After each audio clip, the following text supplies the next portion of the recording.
Es-tu prêt pour l'arrivée de Jésus? Es-tu prêt, mon frère, es-tu prêt pour le retour de Jésus? Es-tu prêt, ma soeur, es-tu prêt pour l'arrivée de Jésus? Chers amis téléspectateurs de Delta Santé, je vous salue au nom du Seigneur Jésus. C'est votre serviteur Bakoya Alias du mouvement interdénominationnel pour le retour à la parole et à la sainteté dénommé Messager des derniers temps.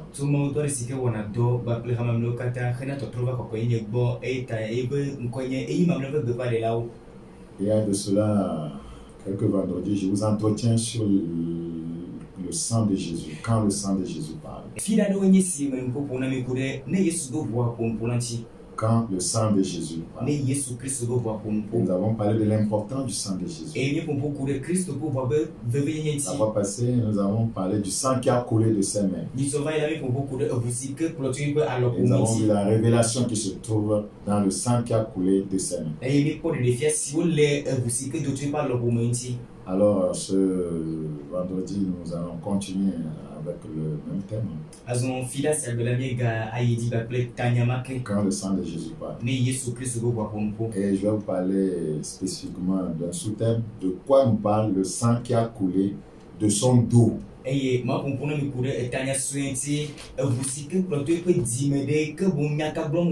quoi nous parle le sang qui a coulé de son dos? Prions s'il vous plaît. Père Saint, te bénissons pour ta parole. Qu'elle soit esprit et vie et qu'elle ramène des multitudes à toi et à ta parole. Merci pour cette grâce. Au nom de Jésus-Christ. Amen. Ésaïe 50. Ésaïe, le chapitre 50. Ésaïe chapitre 50, le verset 6. J'ai livré mon dos à ceux qui me frappèrent, et mes joues à ceux qui m'arrachaient la barbe. Je n'ai pas dérobé mon visage aux ignominies et aux crachats. Donc la mort du Seigneur Jésus était prophétisée bien avant que cela n'arrive. Il dit, j'ai livré mon dos à ceux qui me frappaient. Le dos représente dans le corps l'endroit qui porte les fardeaux. C'est très important que vous puissiez noter cela. Et vous comprendrez pourquoi il a livré son dos. Vous comprendrez pourquoi le sang a coulé de son dos. Puisque le dos représente l'endroit qui porte les fardeaux sur le corps.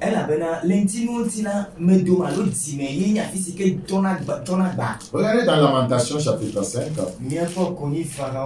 Lamentation chapitre 5, le verset 13.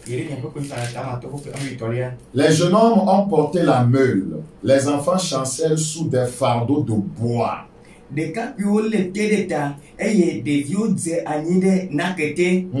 enfants chancelaient sous des fardeaux de bois. Voilà, donc les fardeaux se portent au dos. Ouais. Et le dos de Jésus a été littéralement labouré. Son dos a été mutilé. Et le sang a versé, voyez, de cet endroit du corps de Jésus. Ouais, dans quel but? Afin que nous ne portions plus des fardeaux lourds et inutiles. Regardez dans Hébreux 12. Hébreux chapitre 12. Le verset 1. Hébreux 12, 1. Hébreux chapitre 12, le verset 1. Nous donc aussi, puisque nous sommes environnés d'une si grande nuée de témoins, rejetons tout fardeau et le péché qui nous enveloppe si facilement et courons avec persévérance dans la carrière qui nous est offerte. Ouais,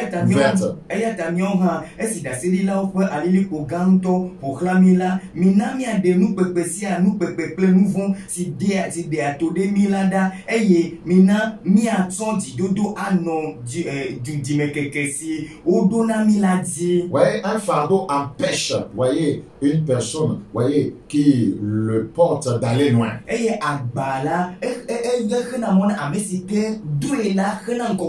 Donc le Seigneur n'est pas simplement venu nous délivrer de nos péchés, mais de tous nos fardeaux. De tout ce qui nous empêche de l'adorer. Il y a des choses légitimes qui peuvent vous empêcher d'adorer Dieu. Donc ce sont des fardeaux. Le Seigneur, voyez, a laissé son dos, voyez, être frappé et le sang en a jailli pour nous libérer de tout fardeau.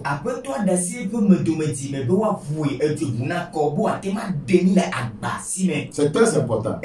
Voyez, aucun charlatan ne peut te délivrer de tes fardeaux. Aucun occultiste ne peut te délivrer de tes fardeaux.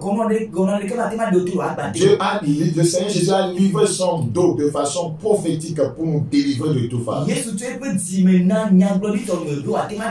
Que quiconque vient à lui n'est plus à porter des fardeaux. Regardez 1 Pierre chapitre 5. 1 Pierre chapitre 5, le verset 7. Et déchargez-vous sur lui de tous vos soucis, car lui-même prend soin de vous. Praise the Lord. Déchargez sur lui de tous vos soucis. Vous savez ce qui se passe aujourd'hui dans le monde? Les gens ont des problèmes. Les gens ont des soucis. À tel point que plusieurs chrétiens même ne cherchent plus la communion, l'intimité avec Dieu. Ils ne cherchent pas à vivre dans la justice, dans la sainteté.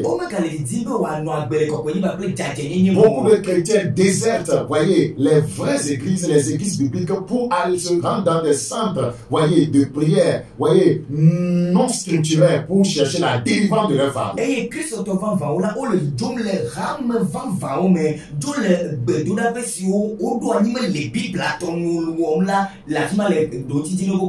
Donc, les problèmes qui assaillent la société aujourd'hui fait que, voyez, les chrétiens ne sont plus focalisés sur le Seigneur Jésus. Ils ne cherchent plus ce que, voyez, les choses spirituelles. Ils ne s'affectionnent plus aux choses spirituelles, mais ils s'affectionnent aux choses d'en bas.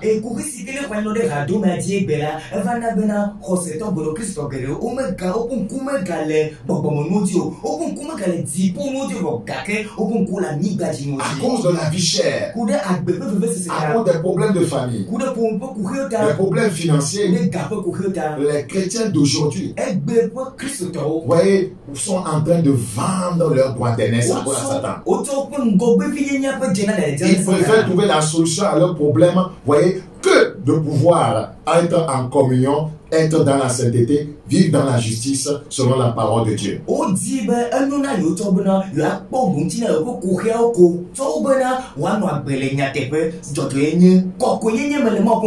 Donc l'ennemi crée des difficultés, l'ennemi crée des problèmes dans nos sociétés, justement pour éloigner les chrétiens, voyez, de ce qui est réellement important dans le Seigneur.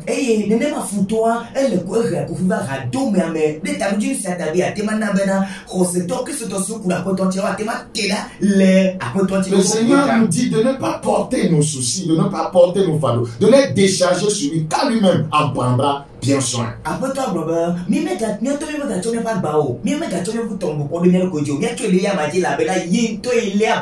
Je me rappelle d'un monsieur qui voyageait. Il est arrivé dans une contrée éloignée des habitations. Il a vu une vieille dame qui sortait des champs et transportait un fagot de bois sur la tête. Et il a demandé à cette vieille, après s'être arrêtée, s'il pouvait l'aider. Et la dame a dit, il n'y a pas de souci. Vous voyez, c'était des petits bois qu'elle pouvait rentrer dans le véhicule avec même. Ouais, et puis le monsieur s'est arrêté pensant que la dame a ouvert le capot pour mettre, voyez, son fagot. Et voyez, quand la dame a dit qu'elle était prête pour qu'il puisse continuer le chemin, Ouais, arrivé à un moment, le monsieur a regardé derrière, a vu que la dame était assise dans le véhicule, toujours transportant son fardeau sur la tête. Et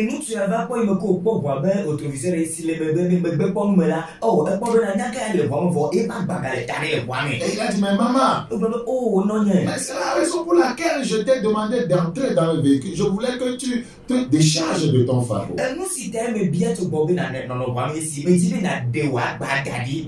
Comment veux-tu être dans le véhicule transportant encore ce fardeau?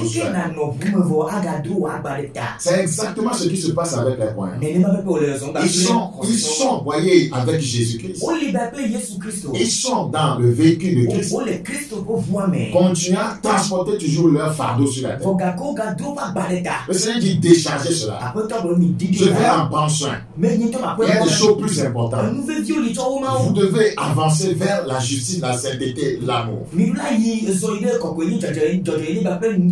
devez vous préparer pour mon retour. Vous devez vous préparer pour l'enlèvement. Vous ne pouvez pas continuer à vous préoccuper des sources, des choses de la terre, des soucis de la vie. Au risque de pouvoir finir, voyez, en enfer.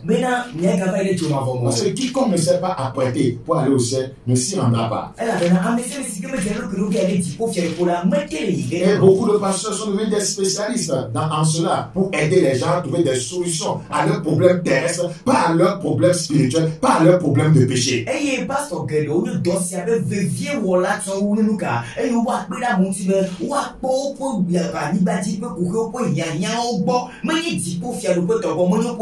Seigneur, recherchez premièrement le royaume et sa justice.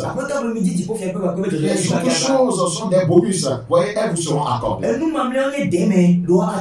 Vous devez réajuster vos priorités. Quelle est ta priorité aujourd'hui en tant que croyant? Est-ce que c'est le Seigneur que tu cherches ou bien c'est les choses que Dieu donne que tu cherches?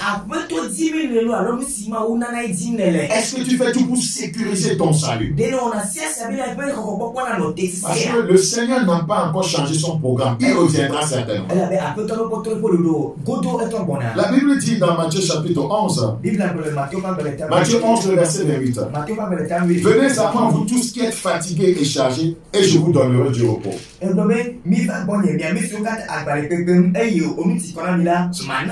veut dire que le Seigneur veut nous décharger. Mais nous devons venir à lui. Nous devons aller à lui. Nous devons aller à la croix. C'est à la croix que les fardeaux, voyez, ont été complètement, voyez, pris par le Seigneur.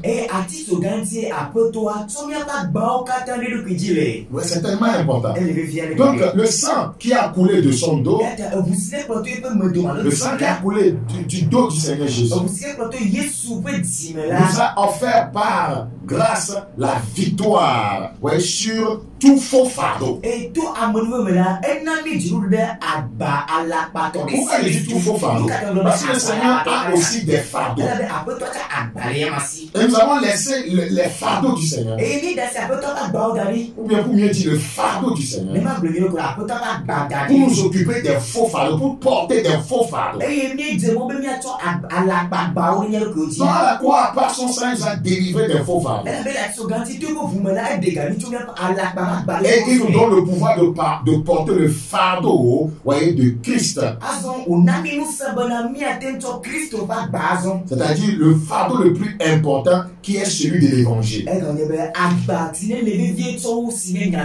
Il dit au verset 29 de Matthieu 11, prenez mon joug sur vous et recevez mes instructions, car je suis doux et humble de cœur, et vous trouverez du repos pour vos âmes. Car mon joug est doux et mon fardeau est léger. Amen. Mon fardeau est léger. Donc, en livrant son dos, voyez, le Seigneur, voyez, a fait un échange, voyez, de fardeau. C'est-à-dire, il a pris mon fardeau, voyez, et nous a donné le sien. Le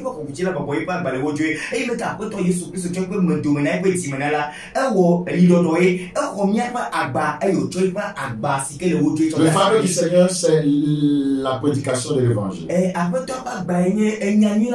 L'évangile du salut. Regardez dans 1 Corinthiens chapitre 9. 1 Corinthiens 9, 16. Si j'annonce l'évangile, ce n'est pas pour moi un sujet de gloire, car la nécessité m'en est imposée. prédiquer. Et malheur à moi si je n'annonce pas l'évangile. C'était le fardeau de Paul.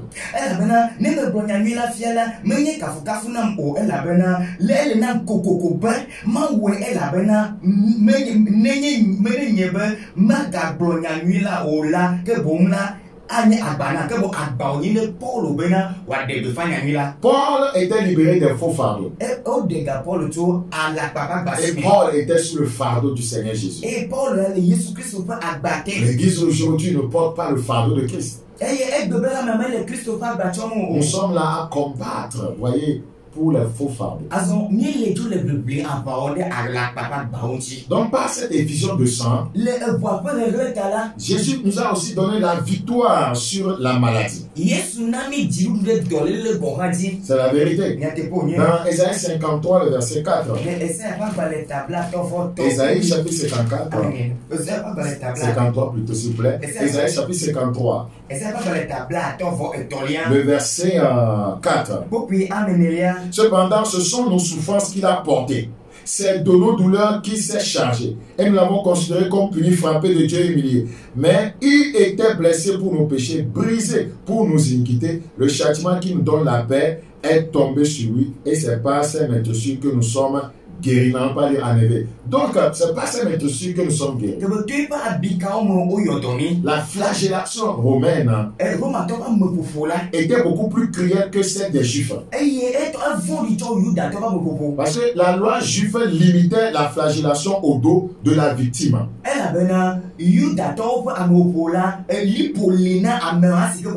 Tandis que chez les Romains, il n'y avait pas de limite.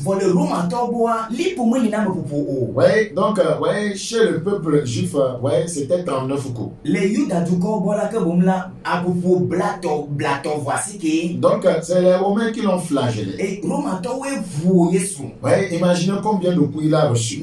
Pour toi et moi, il a frappé au dos.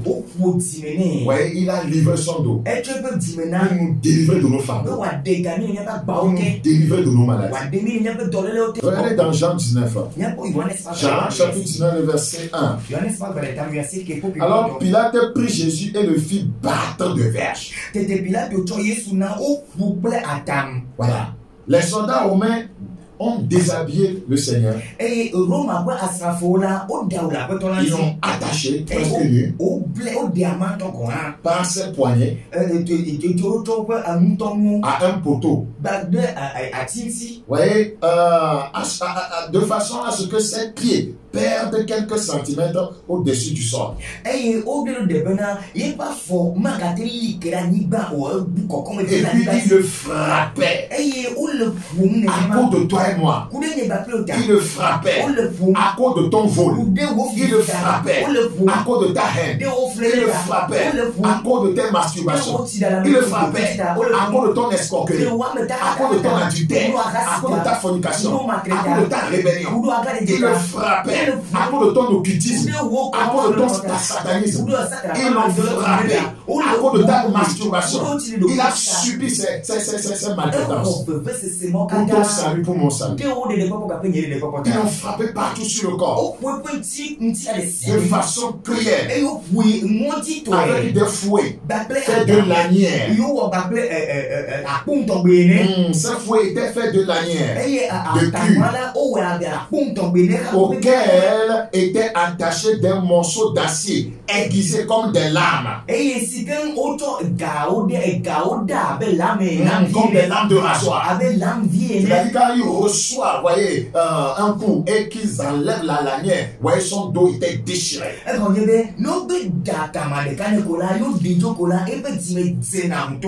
cause de toi et moi. Il espérait que nous puissions, voyez, nous donner à lui et recevoir le salut. Mais aujourd'hui, beaucoup de croyants trahissent le Seigneur. Ils trahissent Jésus. Ils l'ont abandonné. Ils s'éloignent de lui.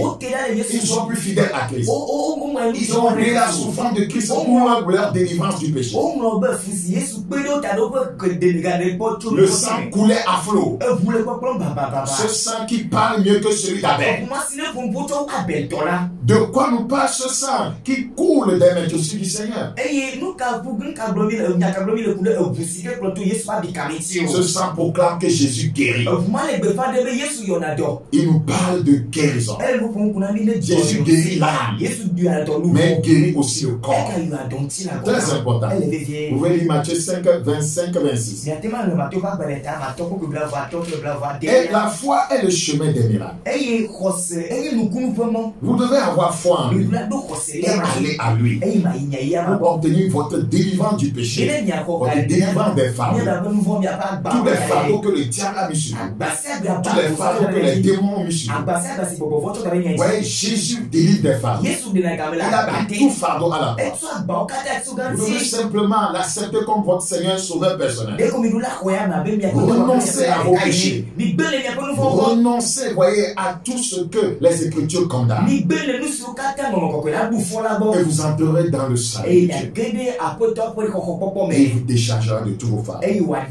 Hébreux chapitre 11, 6. Hébreux chapitre 11, le verset 6. Or, sans la foi, il est impossible de lui être agréable. Car il faut que celui qui s'apporte de Dieu croit que Dieu existe et qu'il est le rémunérateur de ceux qui le cherchent. Si vous ne croyez pas qu'il peut, voyez, vous délivrer, vous ne pouvez pas aller vers lui.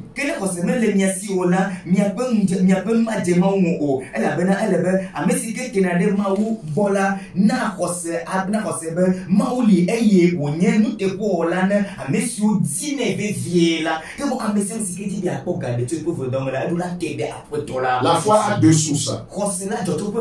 La prière et la parole, voyez, de Dieu. La prière dans Luc 17, 5. La parole de Dieu dans Romains 17, 17.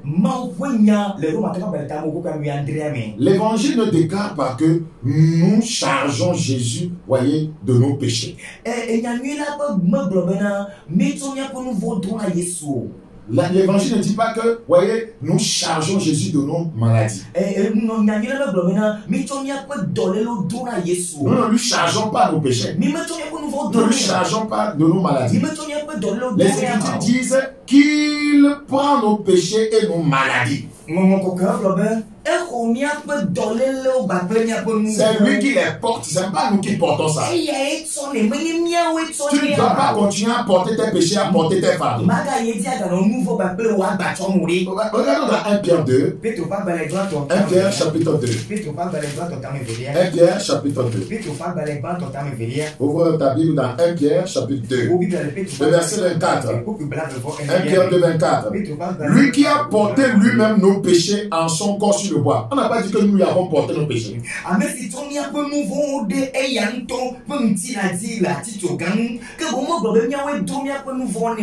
Afin que mort au péché, nous vivions pour la justice. Mais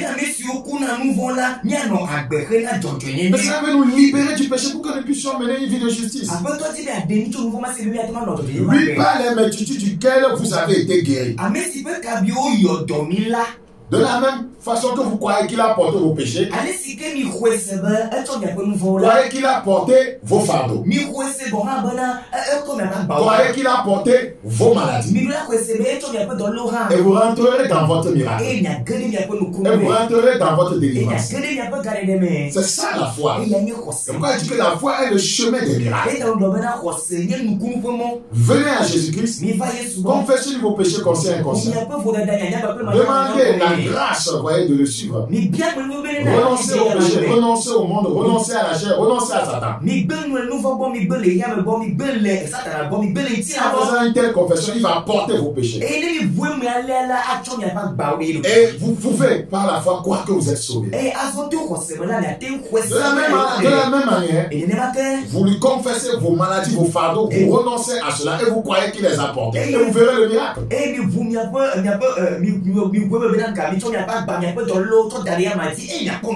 C'est tellement important. Un dos continuellement courbé sur le plan spirituel continue à porter des fardeaux.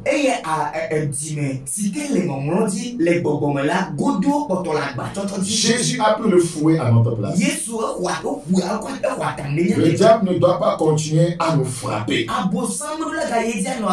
Vous devez refuser cela. Et Jésus est la solution. Proverbe 19. Proverbe chapitre 19. 19. Le verset 29. Proverbe 19, 29.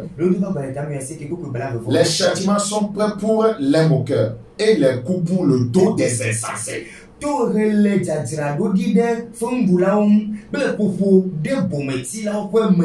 diable continuera à vous donner des coups.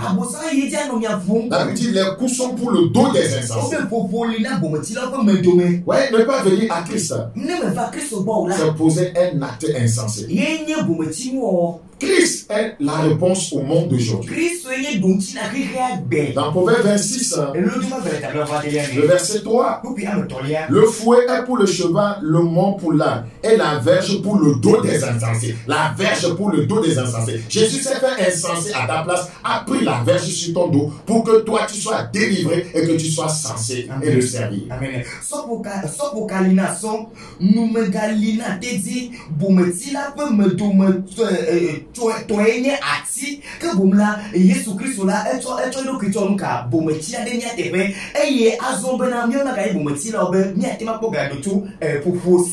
Que le Seigneur te bénisse.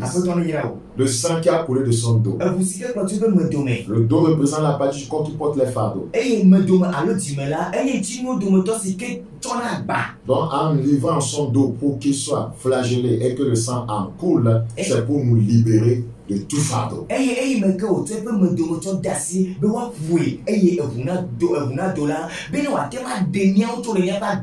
Pourquoi ne pas venir à Jésus pour être délivré de tous ces fardeaux? Pourquoi un magicien ne pourra le faire? Les faux prophètes ne pourront pas le faire. Aucune huile ne pourra le faire. Aucune scène ne pourra le faire. Seule la croix peut te délivrer. Viens à Jésus. Et il te fera du bien. Jésus t'aime. Et il veut faire de toi son fils, sa fille. Que Dieu te bénisse. Ouais, si tu veux adorer avec nous, chaque samedi 7h30 à midi. Et le dimanche 7h à 9h30. À partir du 8 août, nous lançons une nouvelle plateforme interdénominationnelle.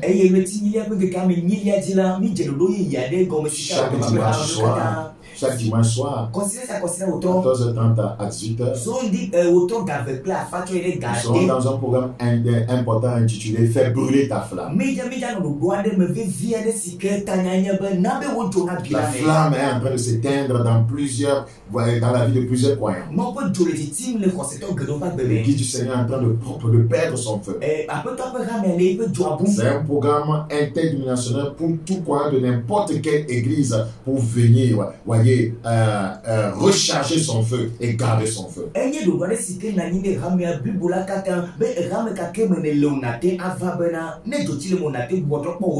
Avant de te laisser, je voudrais te présenter un livre très important. Le leader et son armée. Ouais, ce livre est beaucoup plus recommandé aux ouvriers dans le Seigneur et aux hommes de Dieu. C'est très important. Il peut ressusciter votre ministère. Un autre livre, l'adolescence est un difficile. Vous devez chercher cet ouvrage pour vos enfants adolescents. Donc les enseignants de l'école du dimanche, les responsables des jeunes, les pasteurs ont besoin de cet ouvrage.